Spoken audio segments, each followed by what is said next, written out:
Go. She is fly, beautiful, got it going on. She is a wife, mother, woman of God, and high level boss chick, CEO and co owner of 3 thriving community mental health centers. When she speaks, people listen because she has it all together. I'm talking red bottom heels together. Look as she rides lovely in that midnight blue cream leather interior Cadillac Escalade watch as she pulls into the driveway of her 2-story house on a lake. I said, look at her go. Look at her. A single struggling mother. Her children cry out for her love and attention. Her house is well furnished yet empty. At the same time, she cries uncontrollably at the side of her bed, wondering what is she being punished for. She often cries out to a God she believes has forgotten about her. She is incarcerated by her own ambition. No accomplishment is great enough. She wants to know, where is this corner she often hears about in church services? Oh, woman of God, continue to persevere. Your breakthrough is right around the corner. The reason why you are being attacked is because your breakthrough is right around the corner. And she was tired of hearing about this corner.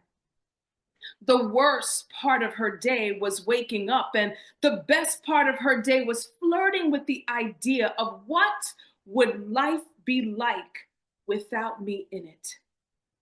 I was the woman in the first scenario, and I was the woman in the second scenario, all on the same day, each and every single day.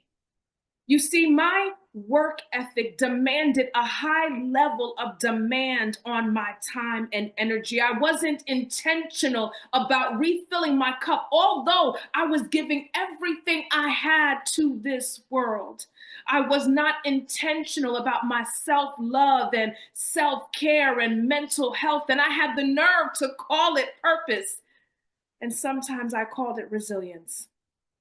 Until one day, I was preparing to keynote at a leadership conference. I had broke night in preparation for this delivery.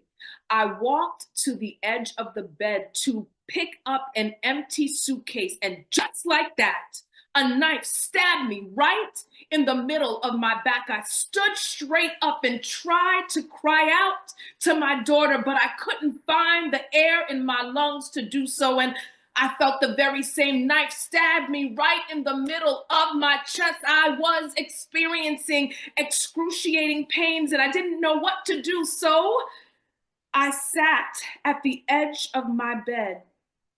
I waited for the pain to subside, and then I drove to the conference.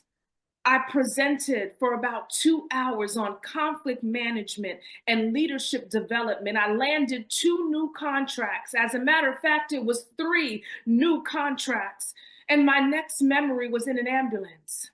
I remember hearing African American woman, late 30s, possible heart attack. And just like that, everything that I had prioritized meant absolutely nothing, and everything that I most neglected meant everything to me. My children, my family, my spirituality. That moment was the start of a journey.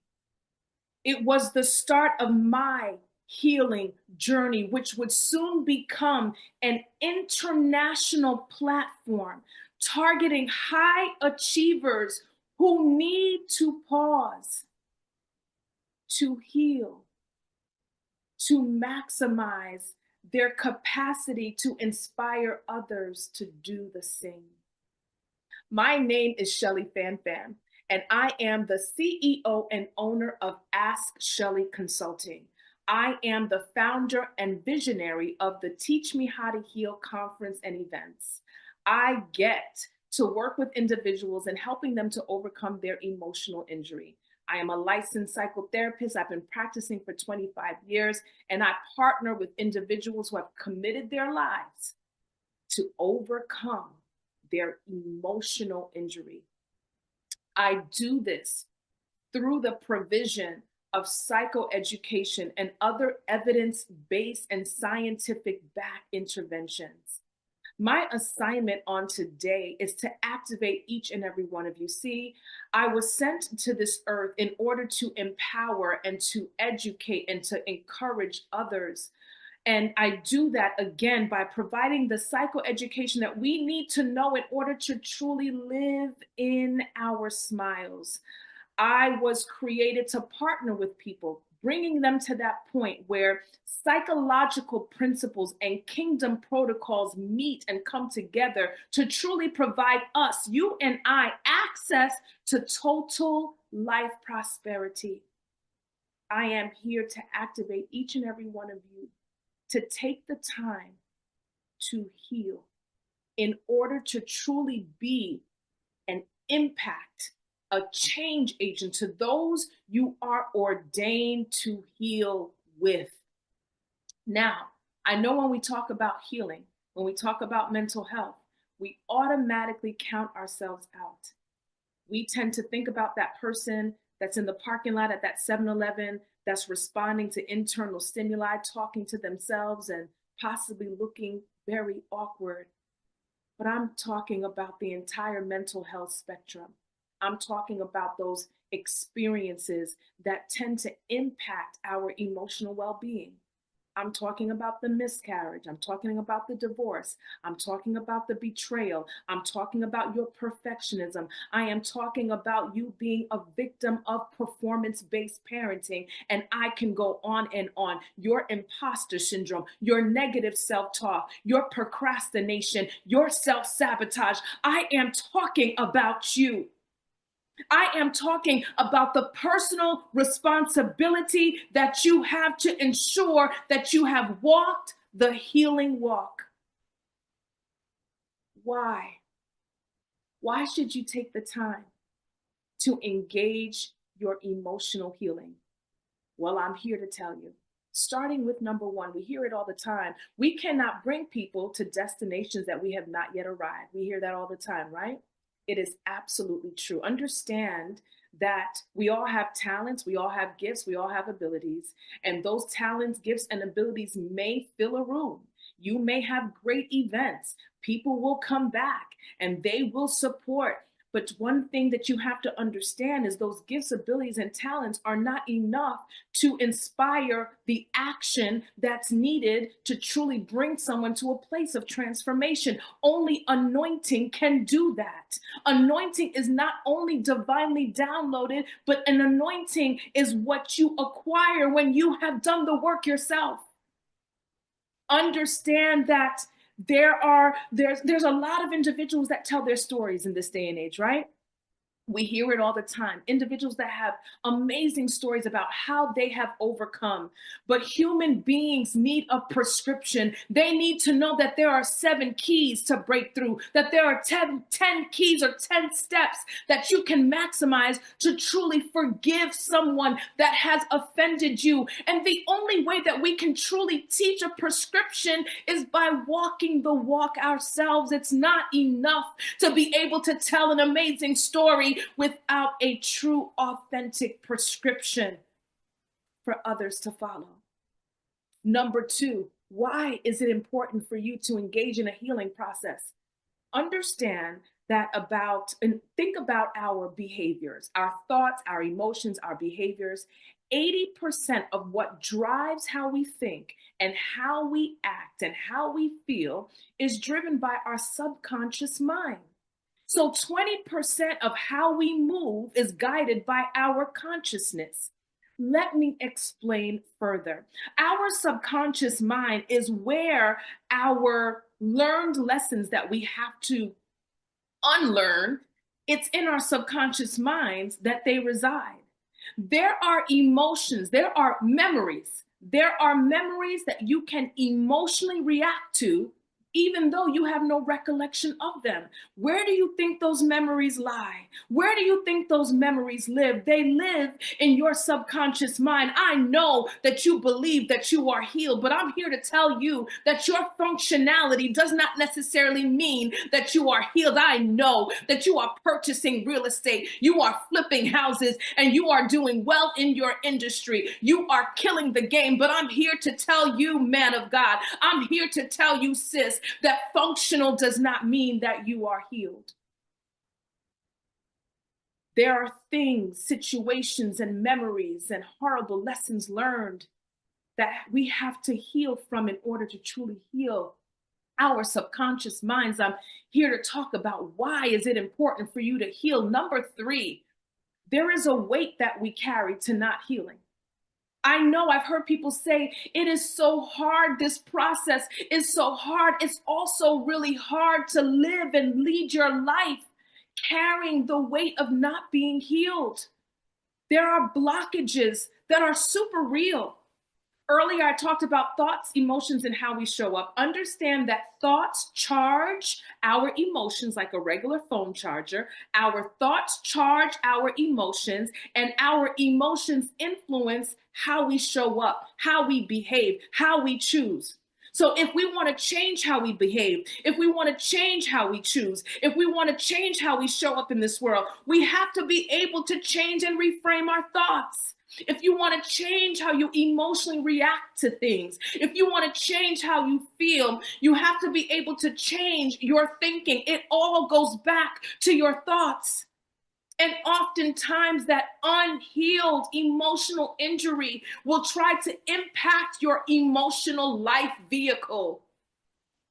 That unresolved anger trying to push you out of that driver's seat and take over. Some of you are sitting in the passenger seat of your own emotional life vehicles. Some of you are sitting in the back seat, and a lot of us are locked in the trunk. We are allowing our jealousy. We are allowing our abandonment issues. We are allowing our rejection issues to lead the parade, to drive our emotional vehicles. And I have an assignment on today to break that and inspire you to take the time to heal.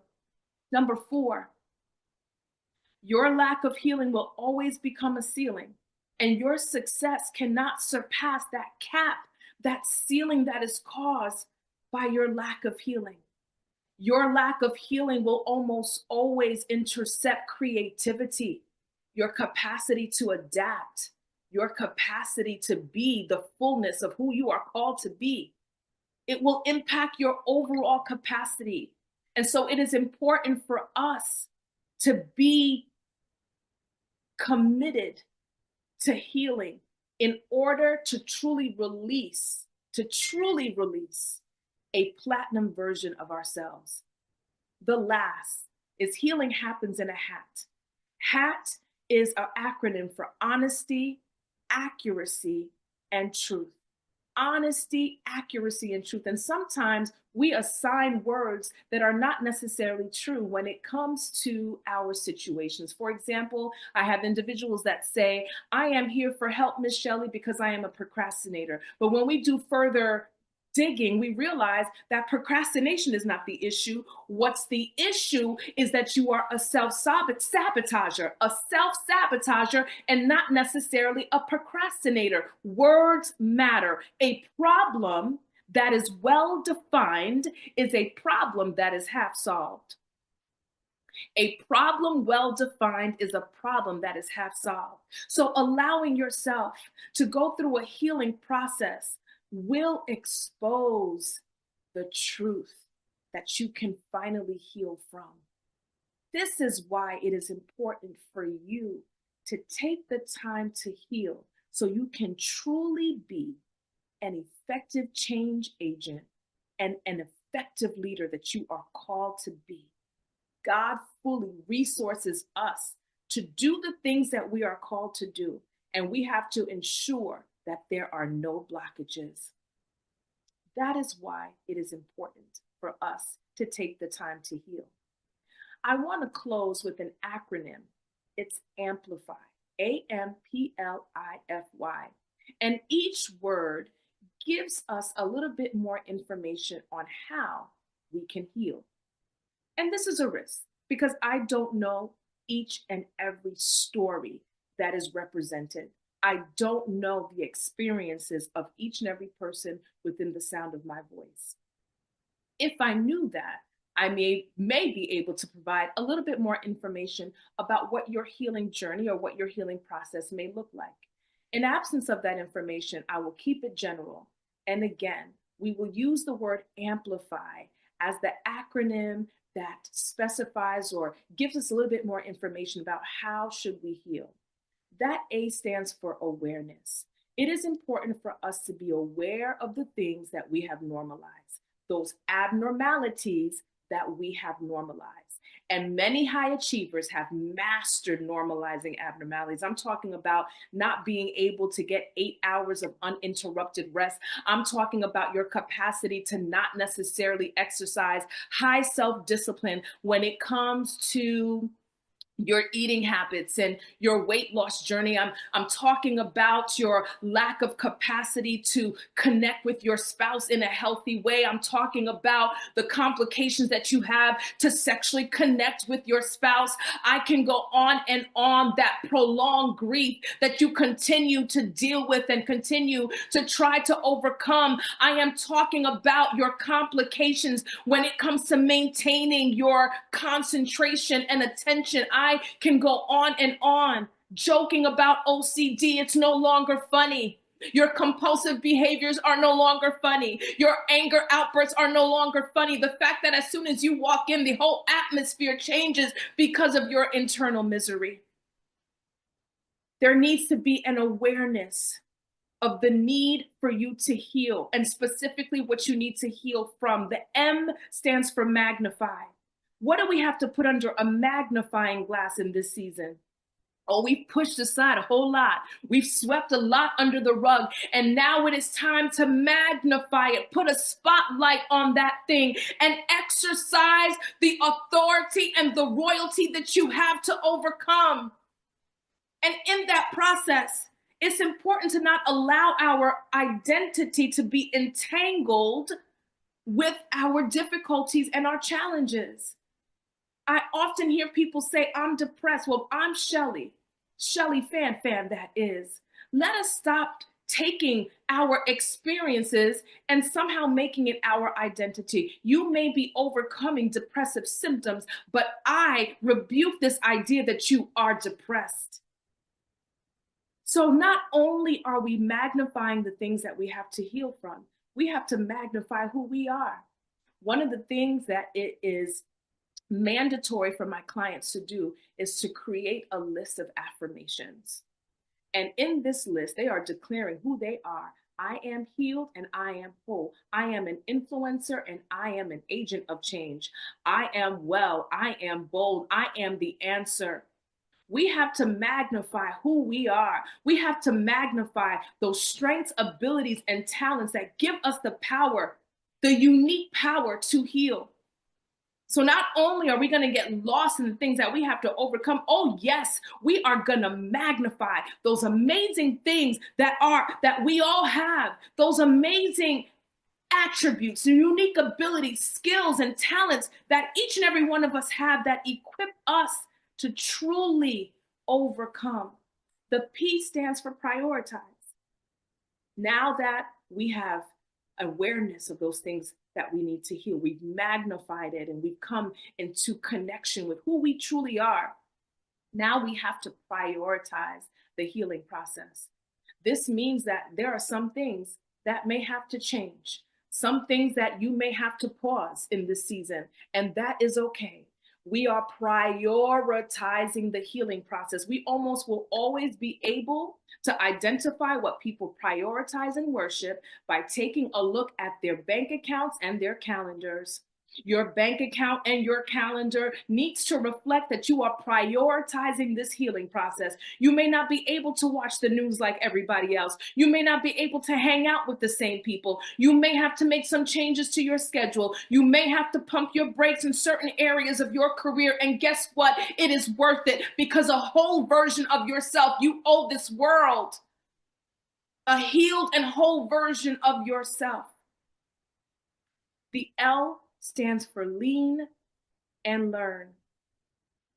Once you prioritize this healing process, it's important that you are identifying who you are going to lean and learn from.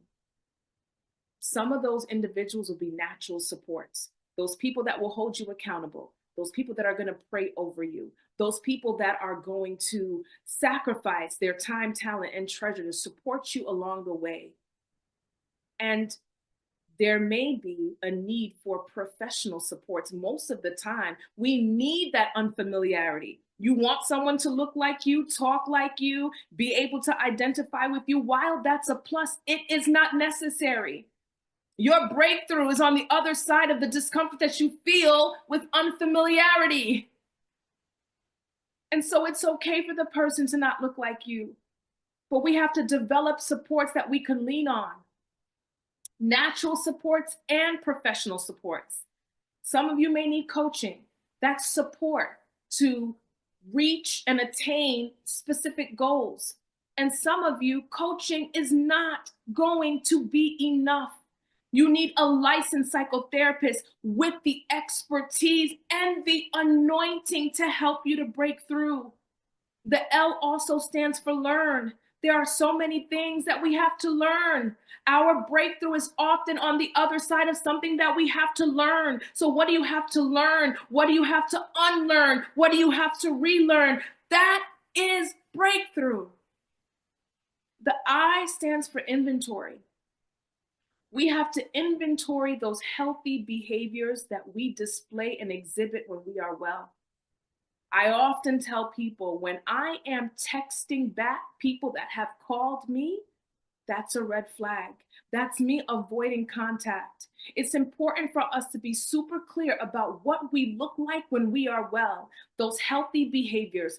And we have to hold ourselves accountable at least twice a week. We should be looking at that healthy behavior checklist and making sure that we're doing those things that help us to feel well. What does your healthy behavior checklist look like? How often are you taking a look at it to ensure that you are in your green zone? Green zone is when we are on full throttle mode, right? We're feeling well, we are operating at our best, we're at the best versions, or we are just displaying the best versions of ourselves. That is green. And then sometimes we get into yellow zone. There are some challenges. We're not all the way there anymore. And just with a blink of an eye, we can end up in red zone. And this is where we're starting to experience some dysfunctionality. You're not sleeping well, you're not connecting well, you're snapping at people, you cannot get things done. We have to be in control of where we are.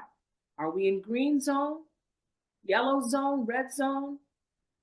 Making sure that we are taking inventory of those healthy behaviors. The next is F for fortify. We have to fortify ourselves in mind, body, and soul. It's holistic healing. We're not just going to heal our emotions and allow our bodies to be in a state of dysfunctionality, but we're going to address our physical health as well. We're going to address our emotional health, our physical health, and our spiritual health. Spiritual health is defined as the alignment that you have with what you declare as your belief system. We have so many people that declare that this is what I believe. But when the money starts getting funny, I don't know if you actually believe that God is your provider anymore. And so it is important that in this healing process, that we are really leading lives of alignment with what it is we say we believe. The F again stands for fortify yourself in mind, body, and soul. And the last is Y. The Y stands for yield. Yield is defined as submitting and surrendering. We have to relinquish our power. We have to crucify our self-reliance. We have to crucify our self-reliance. We have to allow ourselves to submit to this healing process and trust the people that we chose to partner with us on that journey. Awareness.